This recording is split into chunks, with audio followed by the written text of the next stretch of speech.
They called it a celebration. On the black yacht, wind lifting scarves and laughter, Elena lifted a crystal flute as if toasting a new life.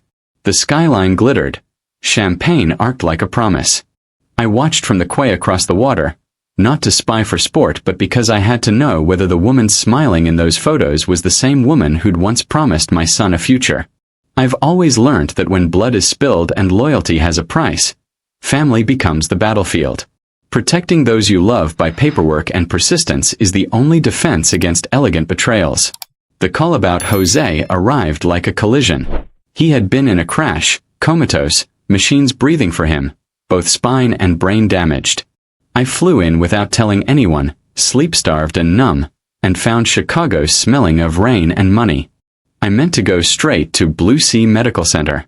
Instead, a photograph met me, Elena on a yacht, beside a man named Noah Walker, champagne in mid-toast. The post's timestamp was clinical.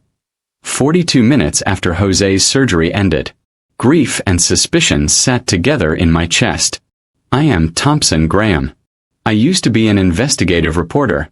Retirement taught me how to weigh patience. I crossed the river, sat on the railing until the yacht docked, and watched Elena step off with a composure that felt deliberately rehearsed.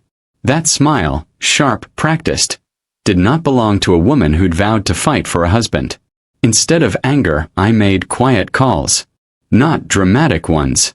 Quiet calls that would make accountants and clerks check timestamps and credit records. In 3 hours, the first threads began to tighten. I am not a man who wants retribution for its own sake. I want custody of the truth.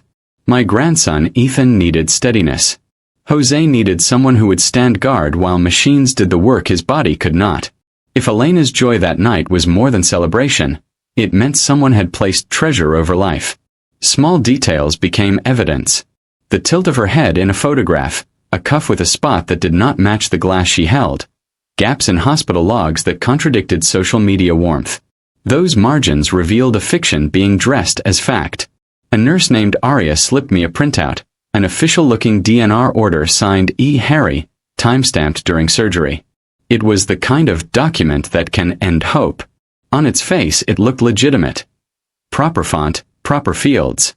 But Aria, with 2 decades of service and eyes that never lied, told me Elena hadn't been at Jose's side that afternoon. Why not call the police? Because spectacle can burn evidence. I have seen investigations ruined by theatrics. When you expose too soon, the clever bury what matters. So I sat back, took photographs and called Carter, an old colleague who knows how to watch the comfortable unravel. Carter promised to check yacht rentals, trace charges, and verify crew manifests. He asked the question every investigator asks. Who benefits? A man who lives by greed will eventually stub his toe on his own excess. He laughed into the phone, wry, weary. You sure you want to do this, Thompson? I told him I had to. Ethan would have to sleep in a bed guarded by someone who fought.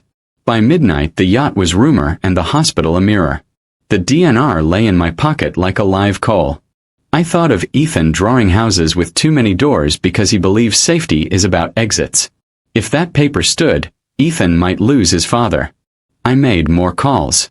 Dr. Kim, a medical acquaintance, would later help dissect Jose's records. For now, I started with the basics. Social timestamps, medical logs, payment trails. Elena's posts showed warmth. The hospital files sometimes showed no family present. The contradiction is a hole. Fill it with attention and lies collapse. Grief was a constant weight, but it sharpened my focus. Betrayal has a bitter taste, the same taste when I learned of a double indemnity clause on Jose's policy, the legal twist that could double a payout for accidental death. Motive lives where money breathes. That clause was bait some would not resist. My career taught me to move quietly. I logged timestamps, photographed evidence, and whispered questions to those who would answer in private. I phoned Carter to trace payments, asked security for manifests, and asked Aria to keep an eye on logs. I promised Ethan one thing. I would not allow a paper or a signature to take his father without a fight built on proof, not posturing. Dawn found me moving toward the hospital with a list in my head. The DNR burning in my coat like a promise I could not break today. The ICU's language is beeps and breath, a machine dialect that replaces conversation. Jose lay behind glass, tubes making a fragile architecture around him. Both his spine and his brain were injured. Neurosurgeons spoke in measured terms: severe trauma, uncertain prognosis, possible long-term deficits. Those phrases tried to measure hope. I am Thompson Graham, and standing there my grief folded into suspicion. A young physician introduced herself as Dr. Kim and did not waste time. There are inconsistencies in Jose's charts, she said. Medication entries missing signatures. Lab results that don't match notes. A DNR time-stamped during surgery. Her voice was calm. It might be nothing. Or it might be everything. Aria, a nurse with steady hands and guarded eyes, became my quiet ally. She slid a log across the counter. Roster changes, supply requests, an access badge used at odd hours. He hears you, she told me once, when I bent close to Jose and said his name. The earnestness in her voice grounded me. I started keeping a ledger, not of sensations but of facts. Names, times, entries. Dr. Kim ran tests on preserved blood samples. We need this rerun, she said. If there is a toxin, traces remain. Months earlier, Jose had complained of dizziness and vague malaise. At the time, doctors chalked it up to stress. Later, a careful review of those records would reveal anomalies. But in the present we moved slowly, methodically, as investigators do. I learned how hospital records work. The thin places where human error and deliberate manipulation overlap. A page can be signed and resent. A digital signature can be forged if one knows how. The DNR aria showed me looked authentic but did not match the visitation timestamps. That contradiction became a map. At night I read to Jose from battered picture books and recorded who visited, when, and how long they stayed. Elena came in briskly, spoke in a voice that suggested competence, touched Jose's hand without lingering, and left. Her visits were always tidy, never messy, never exhausted. The discrepancy between her public grief and her private schedule nagged me. Dr. Kim and I spent long hours with records, cross-referencing nurse notes against monitor logs. We found oxygen saturation readings noted as low when intervention wasn't recorded. We found entries that said family present, where sign-in sheets showed no family. Each mismatch was a thread. I made legal calls, to a friend who could petition for sample preservation, to an acquaintance versed in forensic toxicology. Money and influence can erase traces. Time can bury evidence. If anything existed in those early records, we had to secure it. The hospital bureaucracy can be both shield and sieve. Clerks miss details, cameras have blind spots, and busy staff make unremarkable mistakes. But errors and lies leave patterns. A man who spends his life detecting patterns sees them in the margins of a chart. One night, a quiet nurse whispered that a technician had taken supplies to the garage unattended. Another day, a supply record showed surgical tools signed out and returned with no notation of use. Those small oddities began to align like constellations. I widened the net. I called Carter to check hospital billing and any extravagant purchases around that period. I asked Mr. Joe, a discreet auditor, to scan Jose's accounts for micro-withdrawals, small, systematic thefts that hide in the margins. Aria kept giving me tiny clues: a technician badge logged in at odd hours, a supply order that didn't match usage, a security camera with a brief blind spot. We stitched these fragments into a folder that started to look like a case file. It was granular work, but granularity is the enemy of spectacle. Then Dr. Kim found a preserved vial from months earlier. "Rerun this," she said. "If a toxin is present, it will tell us when the poisoning began." Holding that vial felt like holding a key. Grief narrowed into purpose. No longer merely watching a man keep breathing, preparing to prove how and why his breath had been threatened now. They had called the earlier episode a mystery. Jose had been admitted 2 months before the crash with severe headaches, nausea, and a collapse that doctors chalked up to stress. I remember that admission. I remember the worried look in his eyes when he left, the way he told me to mind Ethan. At the time, I believed the test results. Later, they would not make sense. Dr. Kim's discovery came like a cold light. While reviewing preserved samples from that previous admission, she ran a more sensitive screen. The panel flagged traces of digitalis, a powerful heart medication Jose had never been prescribed. Digitalis is an old drug, precise and dangerous in the wrong hands. It can make the heart falter and mimic natural decline. When I heard the word, a hard clarity replaced the fog of shock. There were small doses, Dr. Kim explained. Enough to cause dizziness and fainting, but not so much as to trigger immediate suspicion. Someone could have slipped it into a bottle, adjusted his pills. We'll need to map every prescription he ever received.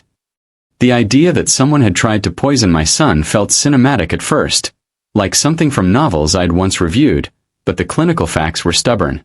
A pattern emerged.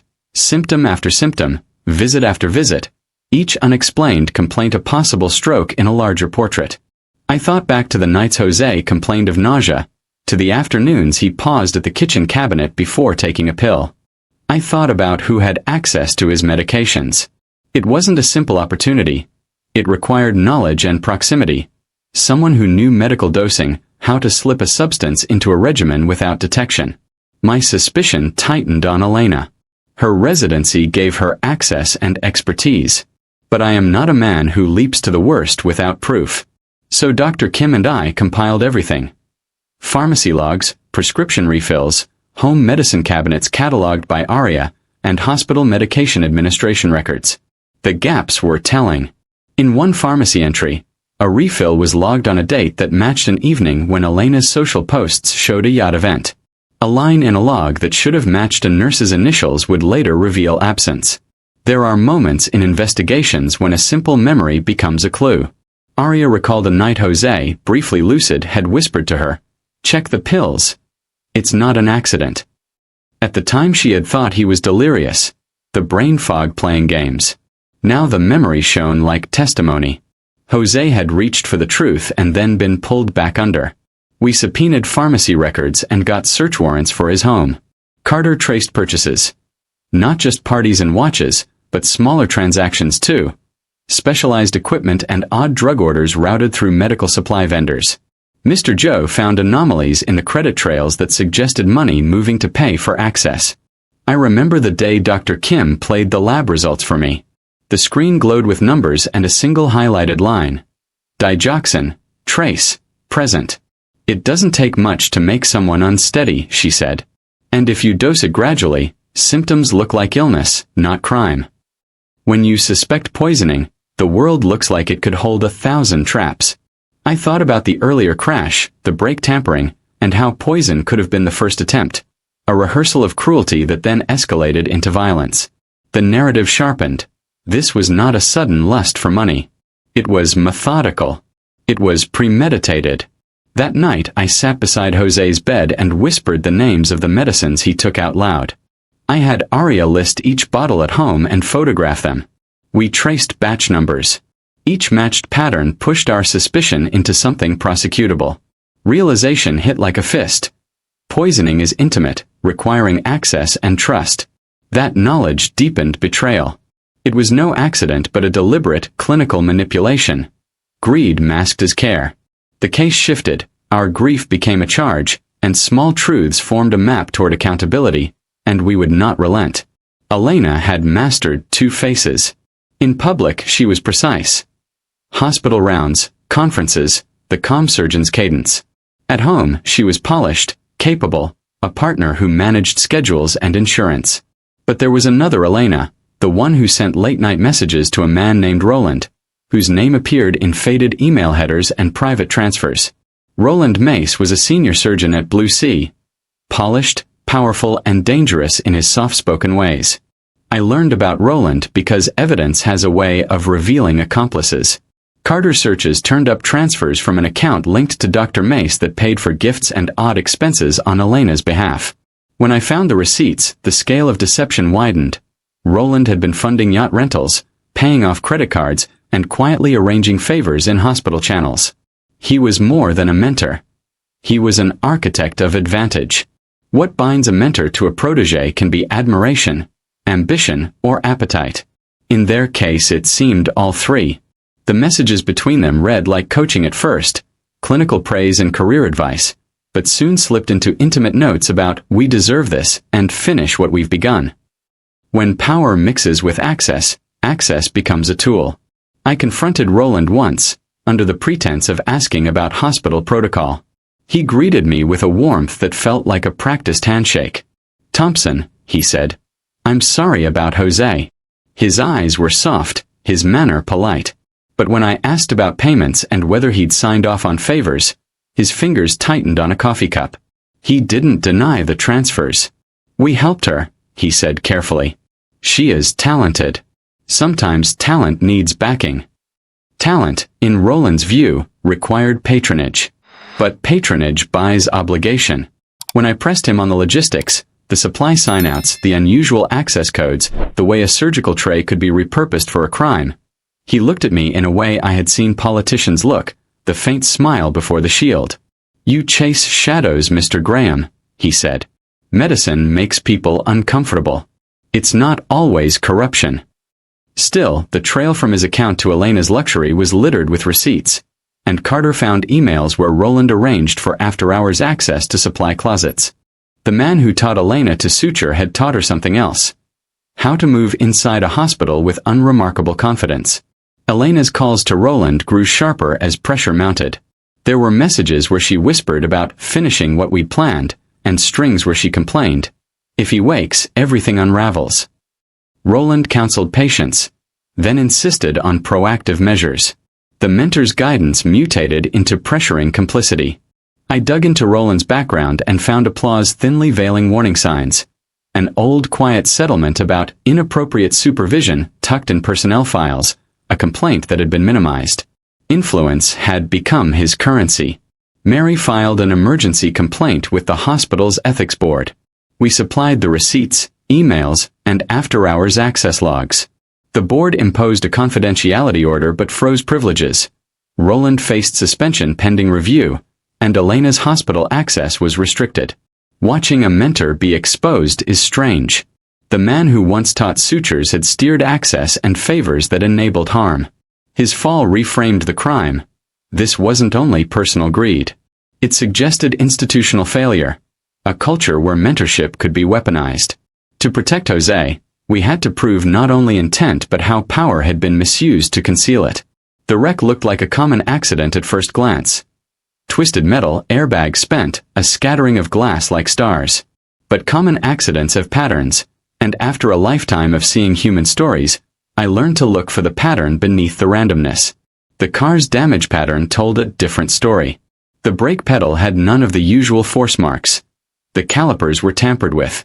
A forensic mechanic I hired, an old contact of mine, scraped at fluid lines and found cuts made not with blunt tools but with something fine and surgical.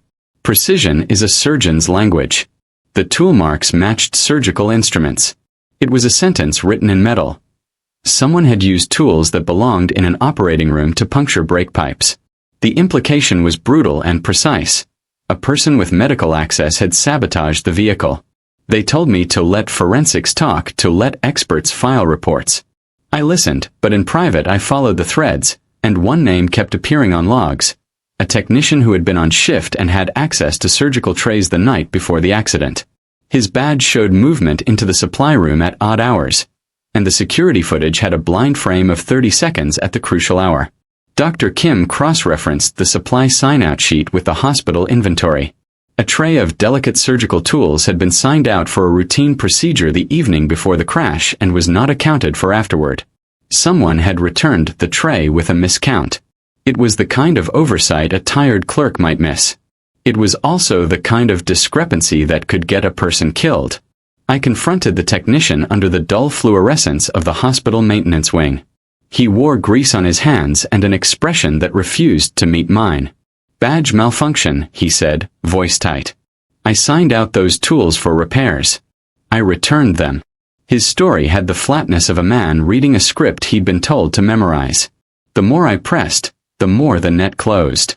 Carter unearthed messages between Elena and a supplier, referencing late access and discretion. Mr. Joe's financial review found small payments routed to the technician's accounts around the time of the tampering. The map was getting clearer. Money, access, tools, and a blind frame of footage. That night I sat in my car and stared at the wreck under the lot light. It felt obscene to unravel a life with a checklist, but the checklist was what would save Ethan. The technician's gloves, when examined, bore a faint chemical trace that matched tubing residue. Forensics produced a report with language every investigator learns to love. Instrument correlation positive. The words didn't bring back Jose's warm hands, but they pointed a line. When I confronted Elena with the forensic report, she laughed. It was a thin, sharp sound. "You think I would scare myself with my own hands?" she said. Her defense was choreography. Minimize, deflect, accuse. She suggested underhandedly that someone was framing her. People with secrets learn to accuse others first. But patterns dislike being lied to. We had a cluster of facts that resisted narrative switching. Tool marks that matched hospital equipment, a supply tray miscount, a technician with unexpected deposits, and a social media post timed to celebrate. Even motive, the money, had a document trail. It was no longer enough to say accident when the punctuation on the wreck spelled out design. The law moved cautiously. Warrants were drawn, and the technician was questioned under oath. He at first denied knowledge. Then, when shown the receipts and payment traces, his composure unspooled. He admitted he had been paid small sums to turn a blind eye, and had been instructed to sign out and return trays with slight miscounts. "I didn't know what would happen," he said. "I thought it was for patient convenience." Sometimes people tell the truth because the dam breaks. Noah Walker, Elena's companion, began to talk too. Under pressure, he provided photos taken before the yacht party. Images that showed conversations where Elena planned timelines and where she seemed to gloat over the plan. It was ugly. The yacht celebration was not a triumph without design. It was a party that marked success for people who had engineered it. When the technician's testimony went into the record, the story shifted from possible malpractice to conspiracy. The hospital's ethics board had to answer for access lapses. The public would later read about surgical tray discrepancies and call it a scandal. For me, it meant the difference between a legal fight and the extinguishing of a life. We would follow every loose thread until justice held Jose's name, Ethan's future secure and clear. Months before the wreck, Jose was admitted to Blue Sea with confusion and severe headaches. Clinicians wrote transient ischemic attack on the chart. No one suspected foul play. He left the hospital pale and insistent that work must go on. He told Elena he felt off. He did not tell me. Dr. Kim later called that earlier admission our missed alarm. When she reran preserved samples months later, the toxicology lab flagged traces of digitalis. I looked at the printed report in a small diner and felt a cold clarity. Digoxin, a heart medicine, present at levels inconsistent with prescription dosing. Digitalis is subtle in low repeated amounts. Nausea, blurry vision, fainting, symptoms easily mistaken for stress or exhaustion. In the right hands, it is a quiet killer because its effects unfold like illness, not assault. That realization made the offense personal and precise. Whoever did this knew medicine and dosing. I called Carter and Mr. Joe. Carter grilled pharmacy logs and CCTV. Mr. Joe followed money. Aria cataloged every bottle in Jose's home cabinet and photograph labels. We subpoenaed refill records and delivery logs. Small things matter. A refill timestamped the same hour a yacht photo was posted. A delivery slip that matched a night when Elena had been elsewhere. The lab delivered a clear line. Digoxin detected. The toxicologist wrote, administration likely exogenous. In plain terms, someone gave him doses he was never supposed to receive. The phrase moved us from suspicion to prosecution readiness. Evidence had to be airtight, chain of custody, preserved vials, signed logs, because this crime lived inside medicine and relied on plausible deniability. We traced access. Hospital supply logs showed a delicate surgical tray signed out the evening before Jose's unexplained admission. A technician badge logged movement into supply corridors and later near Jose's residence. The same pattern repeated.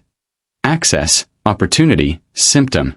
The technician said he had delivered a sample, but Mr. Joe's money trail showed small, regular transfers into an account linked to his family. Micropayments by compliance. Aria recalled a brief lucid moment weeks earlier when Jose, eyes wet and unfocused, mouthed, "Check the pills." She recorded it in a nurse log and saved it. We digitized her note and put it in a folder labeled Suspicion. Paper that once seemed incidental now looked like testimony. I confronted Elena under harmless pretense in their kitchen. She poured coffee, smiled, and told me which pharmacy they used. Her answers were precise and calm. Routine refills, she said. Her composure suggested competence, not guilt. Carter found a small charge to an online medical supplier dated the night of a yacht party. Not a huge purchase. Technical equipment, odd and suspicious. When it matched social media, it became a threaded clue. Mr. Joe explained how criminals hide crime in decimals and dispersed payments. 100 small transfers rather than one obvious payment. The pattern, he said, becomes legible when you watch accounts over months. Mary drafted quiet legal moves. Subpoenas arrived sealed and formal. We filed preservation orders for blood vials and formal requests for CCTV. The law requires patience and process. We followed both. Dr. Kim guarded samples like evidence in a vault. Arya kept bedside logs and refused to be bullied out of truth. There is a particular cruelty to poisoning. It weaponizes trust. Medication is intimate. You accept doses with the faith that hands that touch the bottle intend healing. That trust had been corrupted by someone with knowledge, access, and motive. Greed, it seemed, had learned to speak the language of medicine. I spent nights in the hospital reading charts. I wrote times and margins.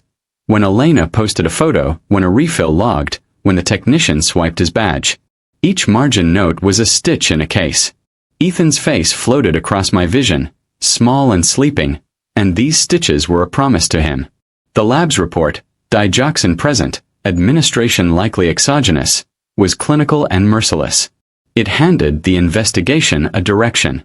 We could now connect the poisoning to patterns of access and to payments. We could show how betrayal looked when cloaked as competence. We pressed further. Interviews with pharmacists revealed discrepancies. A handwritten note penciled at odd hours, a courier log with a missignature, a dispenser tally that did not match administered doses. Carter cross-checked social posts with GPS metadata.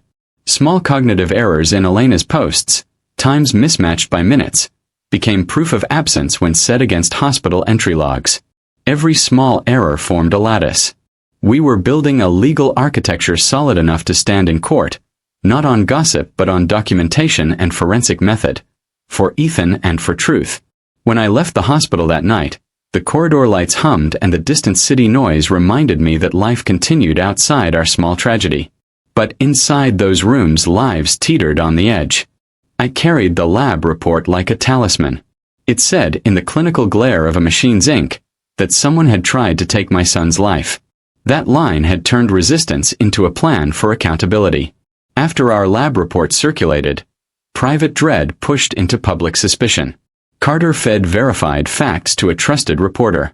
Within days, the yacht's celebratory glow looked tarnished and inconsistent with hospital records.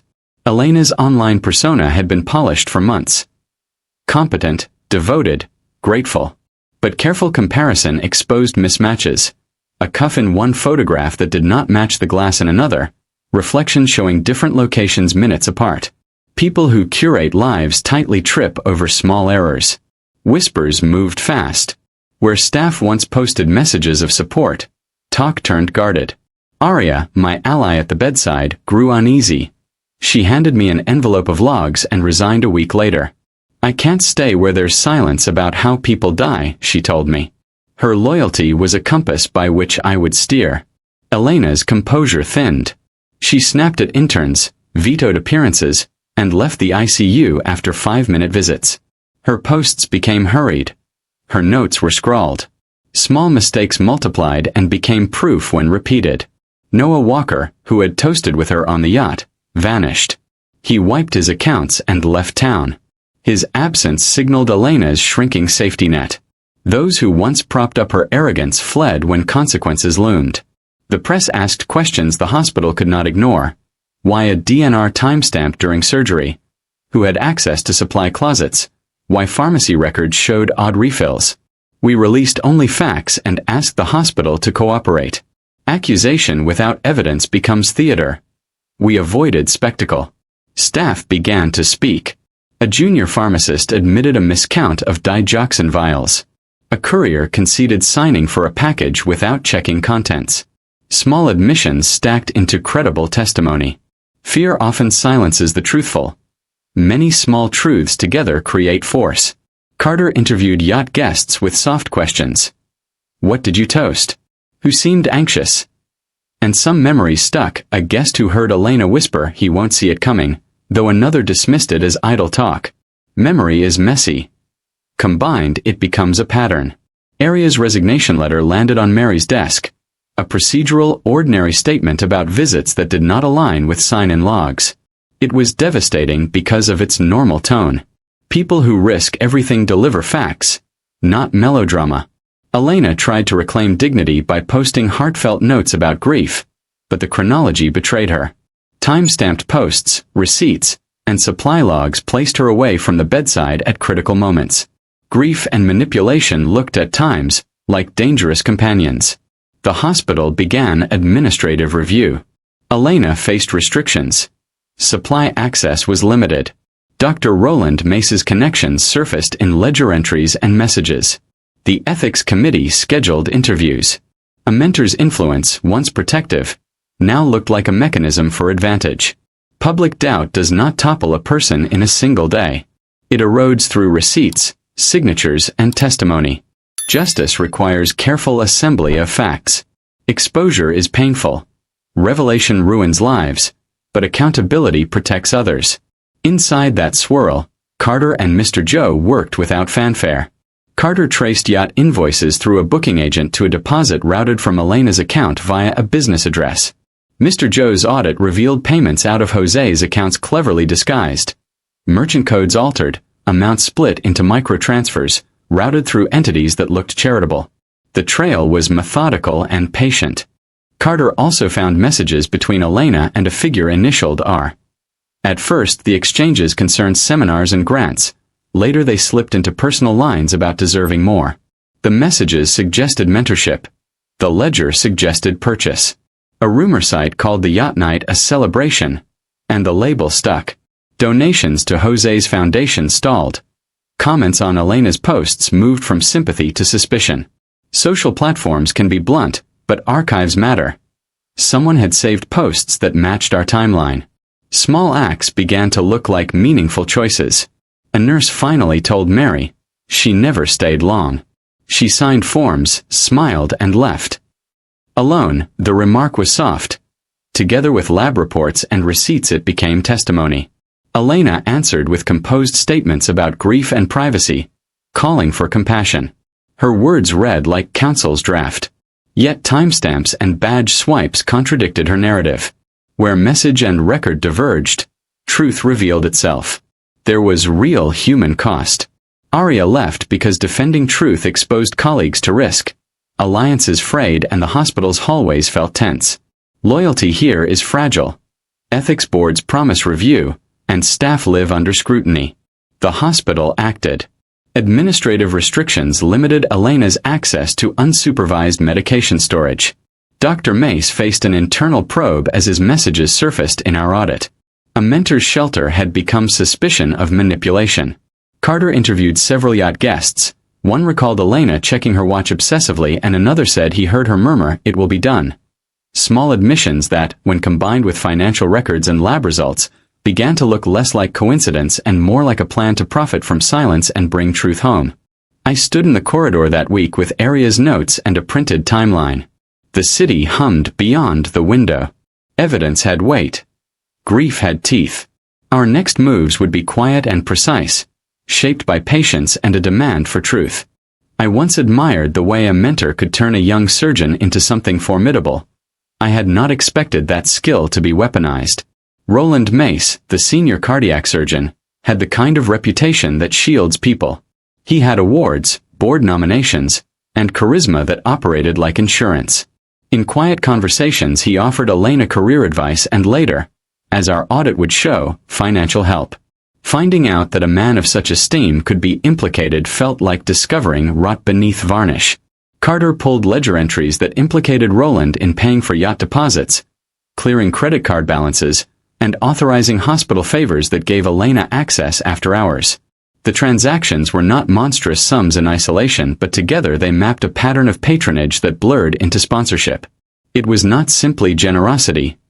It looked like purchase. When I confronted Roland in his office under pretense of asking about surgical protocol, he gave me practiced sympathy. "Thompson," he said, "I'm sorry about Jose." He spoke in careful sentences and offered condolences with a steady gaze. But when I mentioned ledger entries and asked about after-hours access, the lines in his forehead tightened. He told a story of mentorship gone protective. Paying for a promising resident to attend a conference, covering a bill in a tight month. He framed it as duty. Carter, though, had a thread of emails where Roland arranged discreet access to supply closets and once mentioned a favor involving a night delivery. The words were small but damning when paired with supply logs and tool miscounts. How does one prove complicity? You stitch together digits, receipts, and messages. Mr. Joe's forensic analysis found transfers from Roland's account to shell entities that then paid for yacht rentals and technician allowances. The web was arithmetic and documentation showing intent more than sentiment. Roland's influence at Blue Sea had previously shielded him from uncomfortable questions. When a nurse filed a complaint years ago, the matter vanished into personnel files. When we presented ledger evidence to the hospital ethics committee, their faces shifted from professional concern to reluctant alarm. Institutions resisted admitting failure, but the trail was undeniable. Roland responded publicly with a statement about supporting talented colleagues and denied illicit activity. Privately, he called Elena and told her to be calm. In those hours I realized mentorship in their relationship had morphed into management of risk. He funded access and asked little. She executed. The ethics board scheduled interviews and temporarily suspended certain privileges. Elena's badge was restricted. Roland's privileges were monitored. For a man who could call in favors, this was a rare public rebuke. It also forced him to choose. Protect Elena or protect himself. I cornered him again near a supply corridor. He looked smaller without the office backdrop. "Why help her so much?" I asked. He sighed. "She has a talent some of us are willing to back," he said. "We help our own." I asked whether help becomes buying. He did not answer clearly. Evidence, however, does not care for rationales. We had accounting paperwork, supply logs, and messages. As Roland's world narrowed, cracks appeared in his statements. A procurement email he signed was backdated. A signature that should have been his was typed. When Mary pressed him about the technician paid by Shell transfers, his gaze slid. We even uncovered messages where Roland urged Elena to align paperwork with the insurer. A phrase clinical and cold. In internal interviews his responses narrowed under pressure. He admitted authorizing after-hours access for staff under Elena's rotation and writing checks to cover unexpected expenses. Those admissions blurred the line between mentor and enabler. Mary showed bank records that traced these payments to technicians who later accessed supplies, a link that tied privilege to culpability and demanded accountability. No moral camouflage remained. Behind mentorship's veneer was moral erosion. People in power rationalize compromises. The ledger makes excuses look thin. I watched Roland step across the line into manipulation. He was not a cartoon villain, but a man who traded caution for expedience. The hospital's oversight tightened, and the man who once opened doors for Elena found doors closing on him. My movement now included ethics interviews and long days in court filing rooms. We had to thread mentorship to motive without sounding vengeful. Justice works by method, translating betrayal into documented fact, showing how institutional privilege was used as a tool of deception. Elena had begun to visit at odd hours. 5 minutes in, 5 minutes out, until one evening she stayed longer and leaned close to Jose's unconscious face. I had posted in the nurse's office that I would be keeping quiet observation. Aria was complicit in slipping me notes. We needed voice more than spectacle. The recorder was not dramatic. It was a simple device hidden near a chair that Elena habitually used. She spoke in a voice I had heard before on conference panels. Cool, measured. But now the words were softer, intimate in a way that made my skin crawl. "You don't have to fight, Jose," she whispered. "It's easier if you let go." Her words were a poison in their tenderness. She paced the room, fingers tied around a paper cup, glancing occasionally at the monitor as if checking for theatrics. At one point she murmured to someone on the phone, "He'll be safe if he just drifts. The insurance will," and then stopped as if remembering who might listen. The recorder caught the thread. Later, a fragment where she laughed quietly and said, "You'll understand when you see what we can do with the money," made me want to splinter the world into small, manageable pieces and rearrange them into justice. The audio was not a confession on its face. It was a string of moments, a phrase here, a laugh there, a tone that suggested calculation. Mary told me the tapes were useful not because they shouted "I did it," but because they showed intent and a lack of empathy. Prosecutors rely on intent woven through daily choices, not only on a single dramatic admission. But there was more than recorded whispers. A week before that night, Jose had stirred and opened his eyes for 15 minutes. Aria had been sitting up, reading a magazine. She later told me that Jose had said, "Check the pills," and tried to reach out as if to grab a hand. He then lapsed back into coma. That moment, brief and vulnerable, became a key memory in our case. When the audio captured Elena's bland remarks about letting go, they fit with Jose's half-lucid plea. A confession need not be explicit to be damning. A pattern of soothing language, obscured motives, and a lack of bedside care create a body of evidence. The tape also exposed contradictions. Elena's online posts promised continuous bedside vigil while the audio revealed her preoccupation with plans and funds. Mary used the audio carefully. We did not broadcast it to media but presented it to the district attorney and the hospital review board. In court, the tape would help paint a portrait. Not a melodramatic murderer, but a patient, calculating person who preferred profit over life. It is sometimes harder to condemn someone who performs grief. That performance makes evil ordinary. The tape pierced that cloak. That night, after Elena left, I sat in the small chair by Jose's bed and listened to the recording through earbuds. The hum of machines filled the silence between her phrases. Her voice sounded smaller played back, less polished, more human in its boredom. The tape did not deliver quick catharsis. It delivered inches of truth that would have to be connected to receipts and records and expert testimony. Later, prosecutors subpoenaed phone records and matched the times Elena spoke to the insurer and to Noah. Carter found texts where she wrote, "It will be simpler soon. Keep quiet." Noah's messages included emojis and a casual tone that betrayed belief in inevitability. When Noah got nervous and fled, he left behind fragments that connected the voice on the recording to broader plans.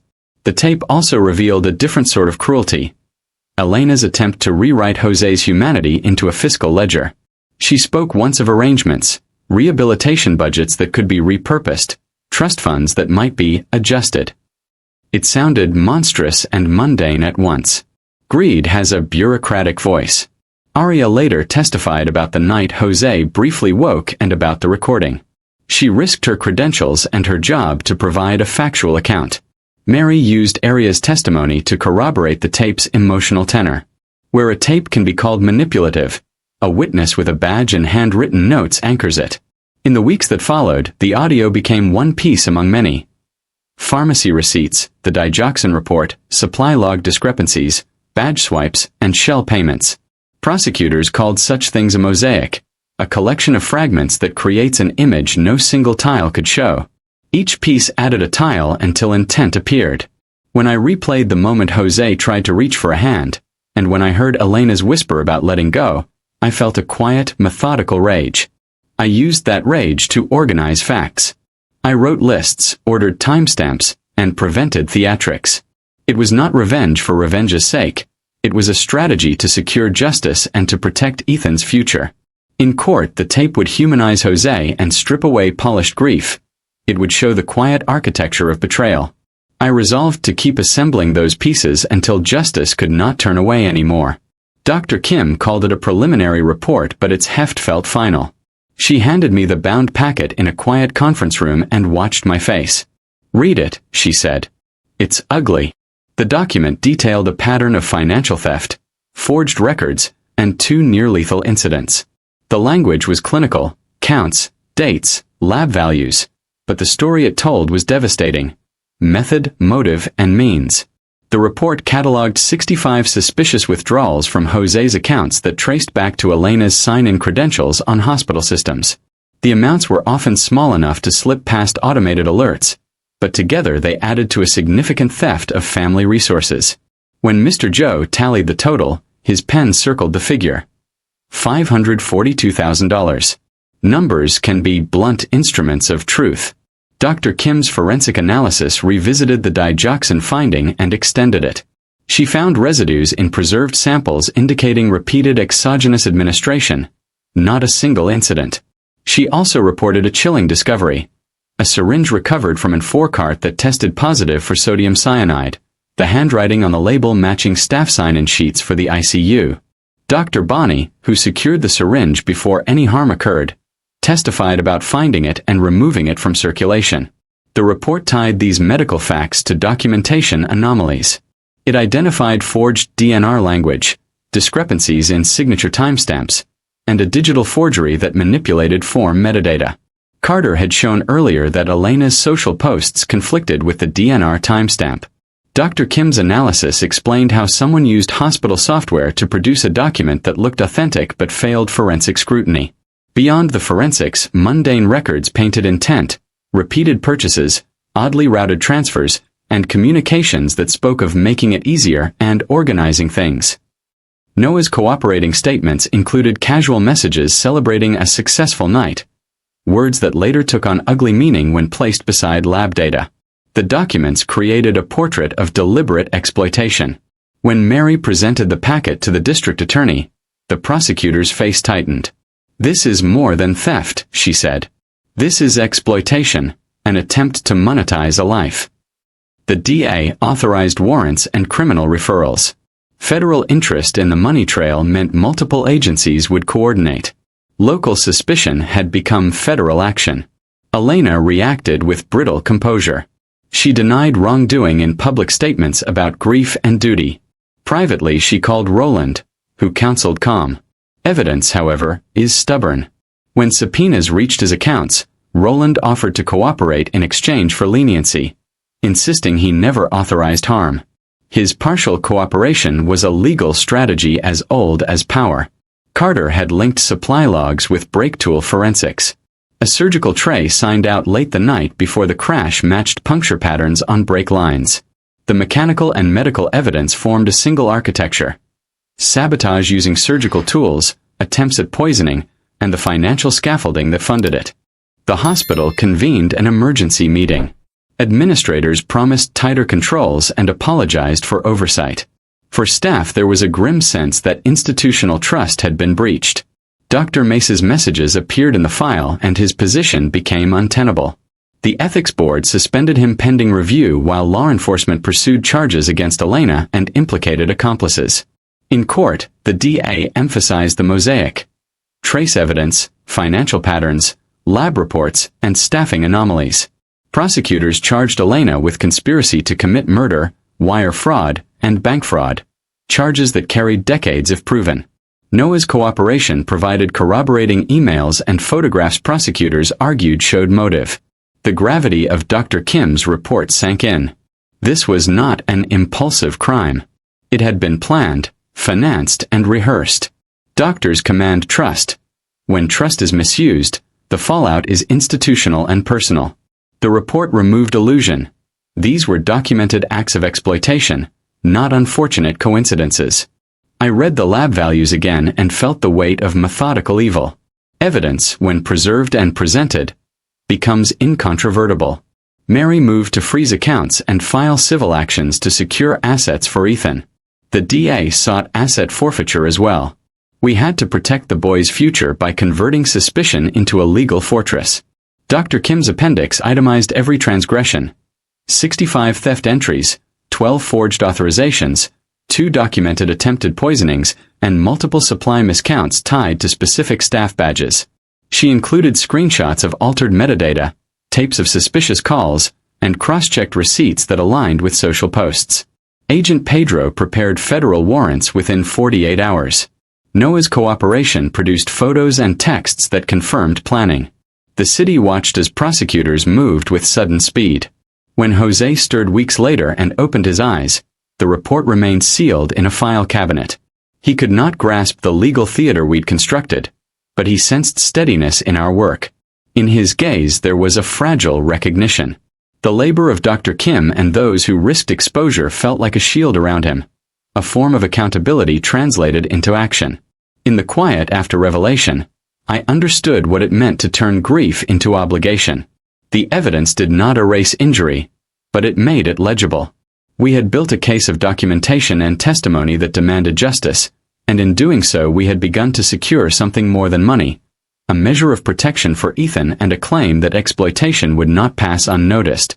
Something about silence had shifted. The yacht photos that had once been gloss in a private feed were now headlines. The hospital corridors, once a place of quiet duty, filled with uneasy whispers. Elena's mask, polished grief, modeled competence, began to flake around the edges. It didn't happen in one blow. It came in small, precise failures. Missed shifts, a dropped bottle, a flinch where steadiness belonged. My work had become methodical and mundane. Filing preservation orders, drafting subpoenas, cross-checking timestamps. The machinery of accountability moves by documents and patience, not outrage. I met Mary in a small office and we built lists. Pharmacy logs to subpoena, surveillance footage to request, bank transactions to follow. Each list read like a promise to Ethan. We would not let his father's life be reduced to a line in a ledger. Aria resigned. I still feel the weight of that moment. Her note was brief. She could not remain where quiet served power over patience. In the ICU she had watched patterns. Elena's brief entries in visitation logs. The way she left before monitors changed. When a nurse with 2 decades loyalty walks away, it is not drama. It is a moral signal. Her departure turned suspicion into actionable sorrow. Meanwhile, Elena tightened her public face. She posted photographs of childhood pancakes with Jose, captions about love, curated pain. But photographs have metadata and metadata leaks. A picture labeled bedside dawn matched one taken at a marina hours earlier. Once the tiny technical inconsistencies line up with lab reports and missing signature timestamps, curated grief looks less like authenticity and more like script. Noah vanished. That absence spoke like a confession. He had been visible at the yacht. Wiretaps and texts later showed him complicit in planning, and his disappearance left Elena further exposed. People who profit from a ruse often leave first when the light comes. It is a selfish calculus. Publicity can be cruel and messy. Pundits argued, viewers gawked, and some in the hospital kept their heads down. But evidence is stubborn. Carter and Mr. Joe fed me numbers and traces. Micro-withdrawals, shell payments, invoices routed through a foundation that existed only on paper. The arithmetic of greed paired with Dr. Kim's toxicology results formed a pattern that could not be waved away. Elena's equilibrium failed in small psychological ways. She began to misplace dates, confuse names, and show irritation toward interns. Once a figure of composed authority, she now appeared to fracture under pressure. In one overheard exchange she muttered about finishing what we planned, a line that would later be echoed in messages Noah provided prosecutors. Her arrogance shifted to panic.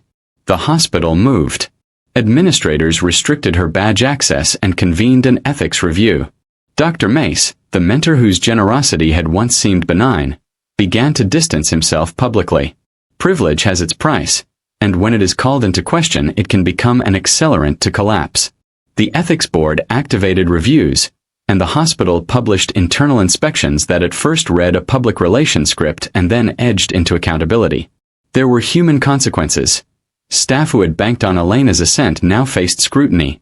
Families who trusted her more than documents were left anxious. Accountability is messy because it touches livelihoods and reputations. But justice demands clarity. Our movement was to secure that clarity for Jose and to protect Ethan's inheritance of more than money, his right to a father. At a small memorial vigil that felt rehearsed and raw, Elena broke down publicly, sobbing into a microphone and blaming the press for tearing her family apart. Her tears earned sympathy from some, but not from those who had catalogued the evidence. In court, tears are not exculpatory. They are only another datum. Mary quietly filed motions to freeze assets and preserve evidence as cameras rolled. The breakdown that took her began to give us traction. People who had been afraid to speak started to provide testimony. A courier admitted to mis-signing a delivery ticket. A technician confessed to irregular supply returns linked to the garage the night before Jose's crash. These confessions were not cinematic revelations. They were small, honest admissions that, when combined, formed a lattice sturdy enough to carry prosecution. Watching someone unmask was never an act of revenge for me. It was duty. Betrayal matters not because it wounds ego but because it endangers family. The arithmetic of greed, $542,000 siphoned in small transactions, a yacht paid in stages, paired with medical evidence of poisoning and surgical tampering, shifted public sympathy into inquiry. When the ethics board scheduled Elena's hearing and the hospital placed temporary restrictions on Dr. Mace, I felt a complex release. Anger remained, but the machinery of accountability began to turn. The breakdown had exposed her vulnerabilities. Evidence had exposed the lies. For Ethan, for Jose, and for anyone whose life might be commodified, this was the first real step toward justice. I sat that night with a ledger and a whispered vow. Exposing deception is not spectacle, it is safeguard. This path demanded resilience and courage. Vulnerability was not weakness but a tool. Proof in hand, we would ensure justice, secure Ethan's future, turn betrayal into accountability and hope. Roland Mace had prestige that made people trust without question. He moved through Blue Sea with a composure that smoothed questions and softened objections.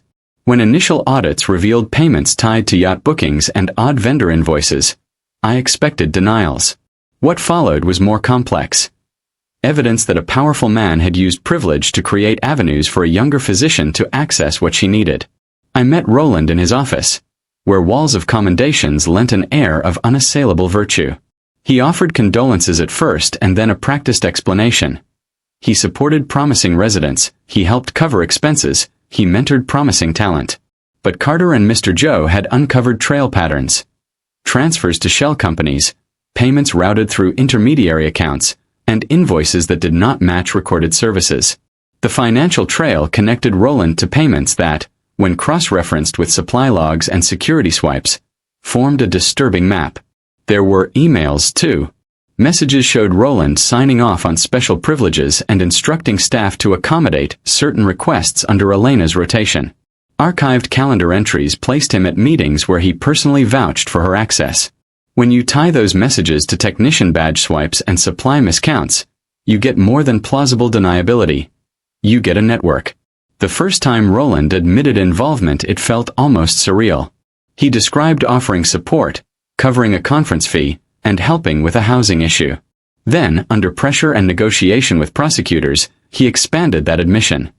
He had authorized funds and facilitated arrangements that allowed technicians to be paid small sums for tasks performed in the shadows. He insisted he never intended harm, but intent is not the only metric. Effect matters too. His facilitation had provided the means for access. Elena reacted to Roland's willingness to cooperate with fury. Witnesses later recounted a violent corridor confrontation. Shouting, accusations, a torn coat. She accused him of abandoning her. He accused her of exceeding any counsel he had offered. The scene was raw and revelatory. Two people who had once shared professional intimacy now stood exposed, each trying to save themselves. I remember reading Roland's testimony and thinking about how corruption rarely looks like a heist. It looks like kindness misapplied, a mentor paying a fee here for giving a rule there, then rationalizing. Those small accommodations stack until they create a culture where lines blur and access becomes a commodity. The ledger of seemingly minor favors became an architecture of exploitation. Mary and the prosecutors treated Roland's statements as a pivot. His authority gave weight to the patterns we had already mapped. With his cooperation, they obtained warrants that reached deeper into vendor records and technician accounts. They traced approximately 50 small payments that originated from accounts controlled by Elena or funneled through entities Roland had used. Mr. Joe's audit tied these payments to supplier invoices and later to a deposit for yacht services. Roland's cooperation changed the courtroom calculus. It did not make him noble. He negotiated plea terms to limit collateral damage to his career, trading full exposure for partial accountability. He accepted professional consequences and cooperation obligations. From my vantage, the transaction felt ugly but necessary. A compromised man's testimony helped expose a larger truth. The politics of power are complicated in an institution that rewards loyalty. People who had once praised Roland now faced the moral test of whether loyalty excuses harm. The hospital ethics board convened emergency reviews and instituted inventory changes. Tighter controls on surgical tray sign-outs, stricter vendor verification, and revised after-hours access policies. In short, they tried to repair the holes his influence had helped create. For me, this betrayal stung. As an ex-journalist, I valued mentorship that protected integrity and taught restraint. Roland's actions had warped mentorship into patronage, enabling exploitation. Watching him deflect and then confess was a lesson in human frailty. Power without accountability becomes corrosive. Still, his testimony accelerated accountability. It provided a narrative voice-linking motive to method. He described how funds and favors bought technicians silence and eased access to supplies that could be repurposed for harm. That admission allowed prosecutors to present a coherent story about how a constellation of minor concessions aggregated into a calculated plan. The final stretch was procedural but profound. Roland's testimony helped secure a series of warrants that allowed agents to seize records and freeze suspect accounts, including transfers that funded the yacht and the supplier payments tied to the technician. These legal steps preserved evidence and prevented further dissipation of funds that should have protected Jose and Ethan. These actions were not vengeance but protection, an attempt to restore order after betrayal. Justice required patience, resilience, and relentless commitment to truth. Elena had moved through containment and public scrutiny for weeks. Her privileges narrowed, her social circle eroded. Yet someone bent on finishing a plan rarely pauses for bureaucracy. The final attempt was not cinematic so much as clinical. A syringe, a late-night entry, and a decision presented as mercy. The moment felt small and monstrous. In the days before the attempt, I grew alert to odd movements. Carter had flagged a series of denied supply sign-outs that later appeared as altered entries in the ledger. Mr. Joe's financial mapping had shown money moving to technician accounts with curious timing. The hospital had bolstered evening security, but old habits and human exhaustion create blind spots. Elena's visits were shorter and sharper. She came with an outsider's focus, scanning machines and monitors with a professional detachment that read like rehearsed routine. She began to frequent the medication room during shifts she was authorized to be in, and those small accesses left faint trails that forensics would later follow. I sat up many nights with a list, planning small interventions to preserve evidence and to keep watch. When you guard a truth, you learn to value the tiny signs. The scratch on a cart, the misspelled label, the badge swipe that doesn't fit the log. On the night she chose, the ICU hummed with late-shift anesthesia and fluorescent sleep. I had briefed Mary, who had a court order to restrict contact and who kept advocates at the ready. We had also alerted Dr. Bonney and a security unit to keep silent watch. None of us wanted spectacle. We wanted to prevent harm and catch intent. Elena arrived carrying a small bag and a determined face. She signed in against the restricted badge roster under the pretense of wanting to discuss rehab plans. Her hands were steady. She sat and spoke with an attending about therapy protocols, and then she paused at the doorway, listening to monitors. There was a long, fragile minute where time felt elastic. The machine beeps, a monitor light, a breath that was not yet spoken aloud. She straightened and entered the room with a syringe hidden in her palm. The movement was precise, practiced. Medical efficiency turned to malicious intent. I watched through the glass and felt a cold focus wash over me. At that instant, Dr. Bonney stepped from behind a curtain and said her name softly, then louder. "Elena, what are you doing?" The scene that followed was all texture. Breathless, taut, human. Elena's eyes flashed with panic and fury. For a moment she looked like someone who had walked beyond the point of rationalization.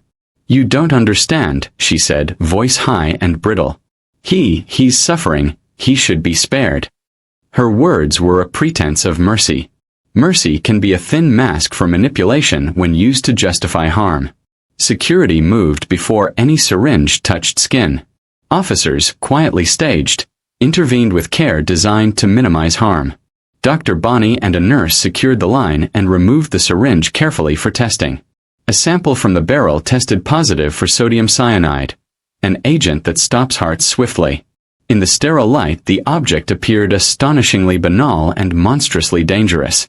Elena's resistance was not cartoonish. She argued, pleaded, and then grew silent.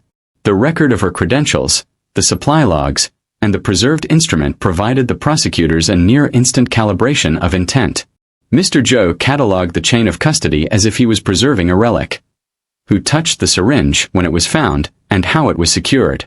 Those details make or break cases. They turn suspicion into prosecution. What followed was administrative and legal cascade.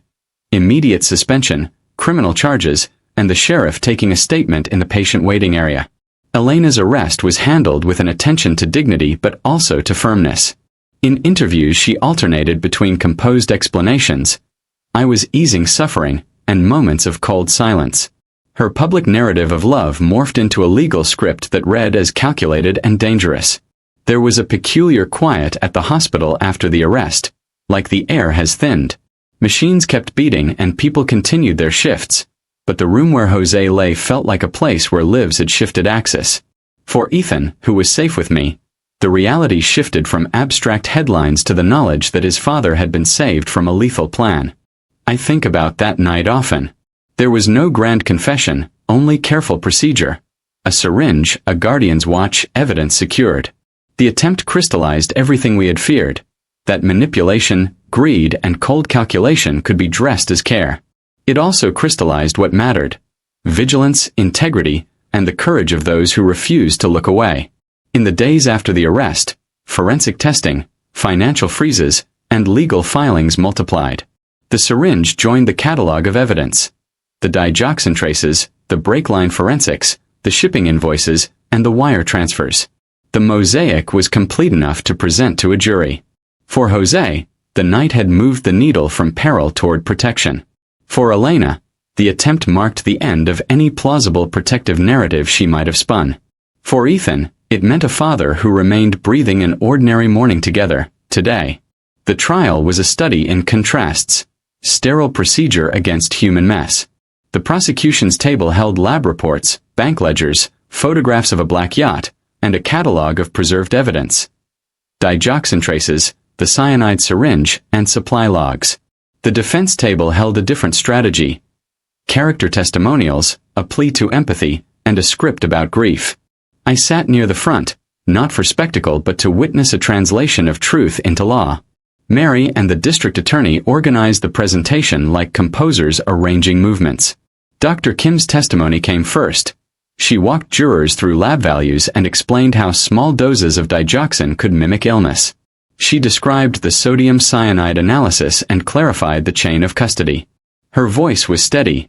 She made clinical language human. Carter presented financial maps, tracing the $542,000 siphoned from Jose's trust. Charts showed micro-withdrawals that added up, shell entities that fragmented payments, and vendor invoices that corresponded to yacht deposits. He used simple language. Follow the money, find the motive. The jury listened to arithmetic and outrage in measured doses. Then came voicemail and text evidence. Noah's recorded messages, coarse, casual, had become pivotal. Prosecutors played a clip where he laughed about celebrating tonight, and Elena's reply that, "It will be over soon." For the courtroom, the casual tone was chilling. In the public gallery people leaned in. In the judge's chair a legal mind noted how intent can be inferred through planning and speech. Elena's defense emphasized character. Her attorney argued she was a dedicated physician, devastated by tragedy, and that evidence could be misinterpreted. He pushed a narrative of mental collapse rather than criminality, asking jurors to consider grief's distortions.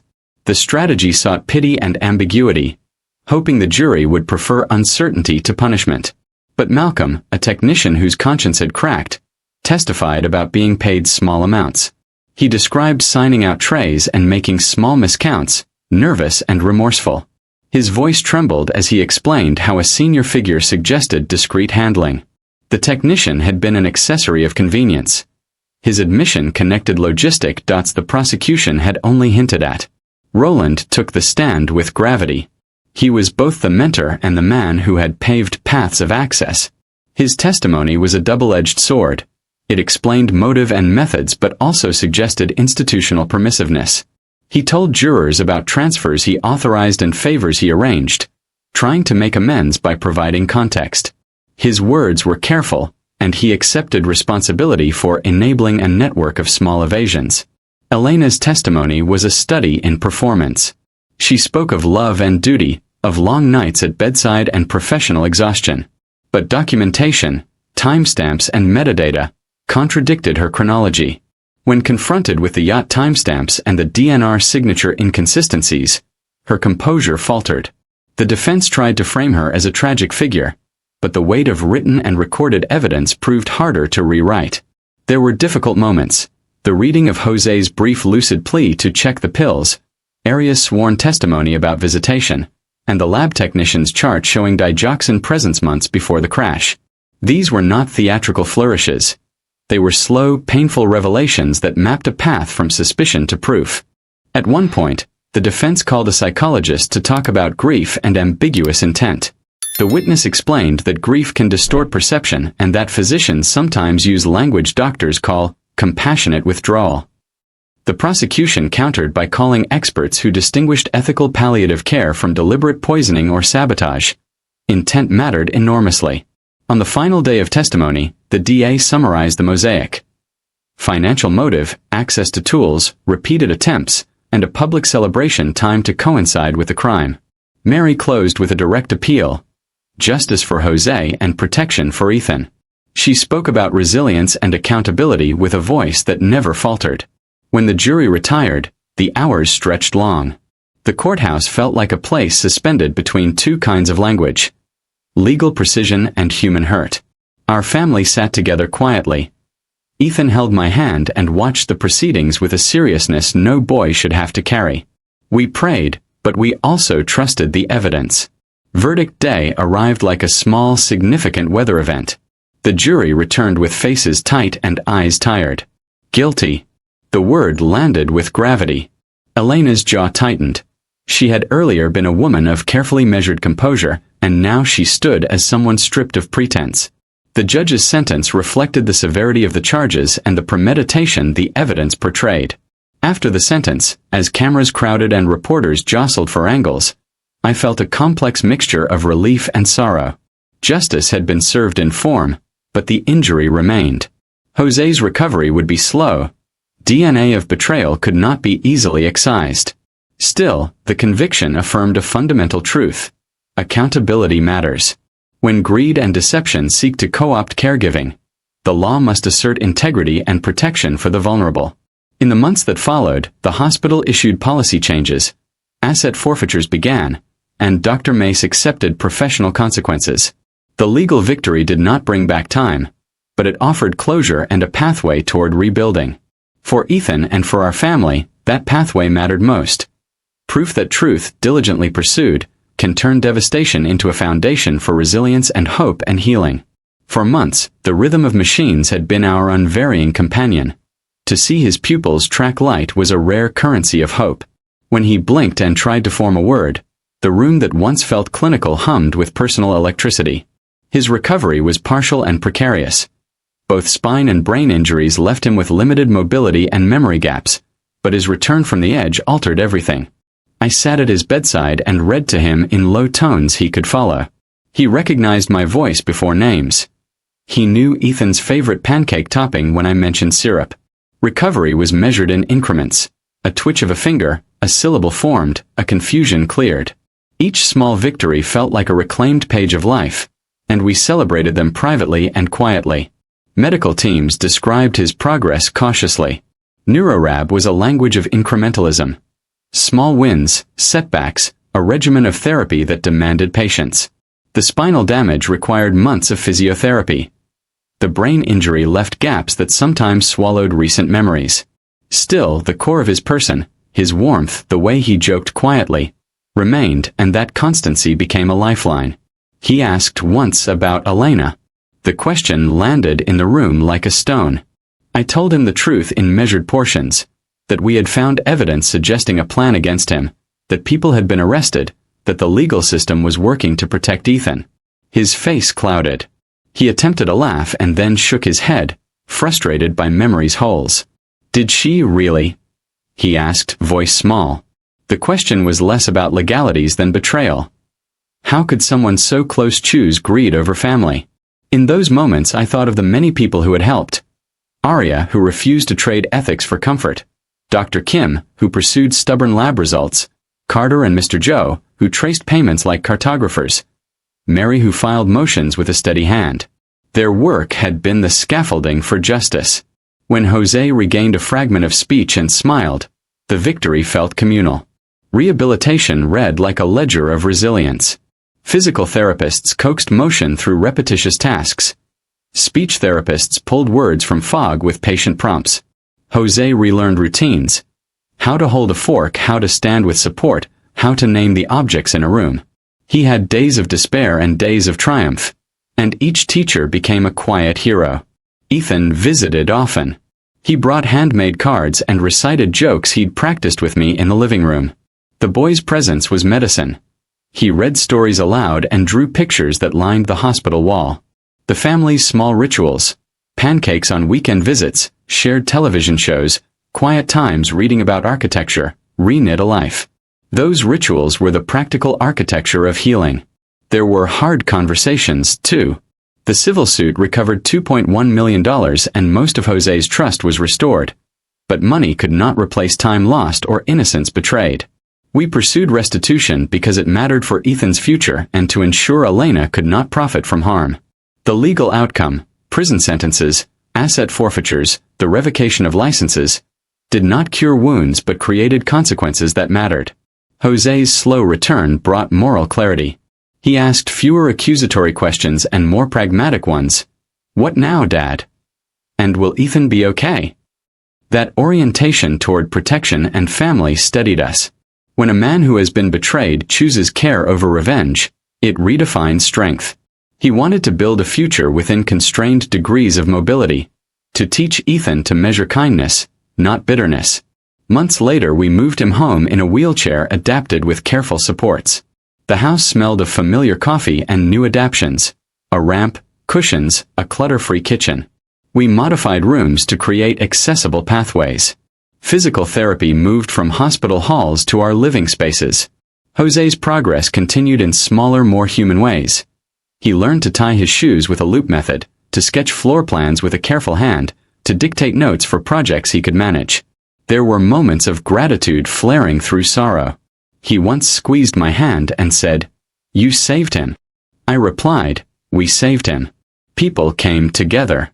We spoke about boundaries and vigilance. We discussed how institutions must better guard against exploitation. The conversation was pragmatic, not vengeful.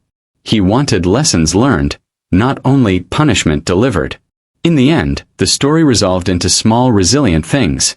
30 months of therapy, a restored trust account for Ethan, and a home adjusted for a man learning how to be present.